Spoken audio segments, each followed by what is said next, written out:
हैं, महाराष्ट्र में राजनीतिक घटनाक्रम में हलचल तेज हो गई है। महाविकास अघाड़ी से कौन विधान परिषद में जाएगा, इस संबंध में सस्पेंस अभी भी बना हुआ है। ये भी चर्चा है कि महाविकास अघाड़ी उद्धव ठाकरे को विधान परिषद में भेजने की तैयारी कर रही है। इसी बीच महाराष्ट्र की राजनीति से एक चौंकाने वाली खबर सामने आई।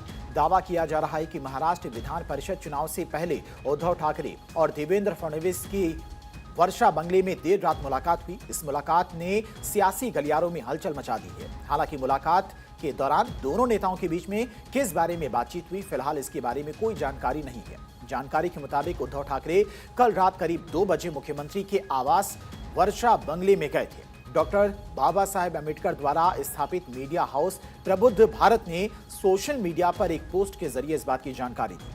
दोनों नेताओं की देर रात हुई यह मुलाकात राज्य में चर्चा का विषय बन रही है। इसको लेकर तमाम तरह के कयास लगाए जा रहे हैं। पिछले कुछ सालों में इन दोनों नेताओं के बीच में अक्सर मतभेद होते रहे हैं।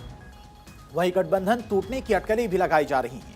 इसी महीने की शुरुआत में विधान परिषद रिटायर्ड विधायकों की विदाई समारोह में उद्धव और फडणवीस सीएम ने कविता पाठ किया था। इस दौरान दोनों ने एक दूसरे के लिए सम्मान दिखाया था। दोनों के बीच में जुगलबंदी चर्चा का विषय बन गई थी। माना जा रहा है कि उद्धव ठाकरे विधानसभा में दिलचस्पी नहीं रखते, लेकिन इससे महाविकास अघाड़ी और महायुति के समीकरण बिगड़ सकते हैं, क्योंकि महाविकास अघाड़ी के लिए सिर्फ एक ही सीट है।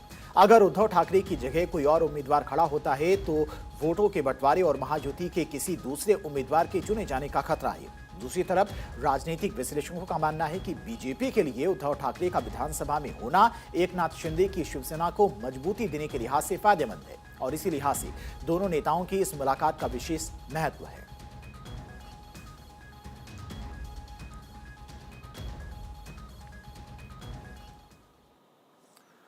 और बढ़ते आगे तेलंगाना में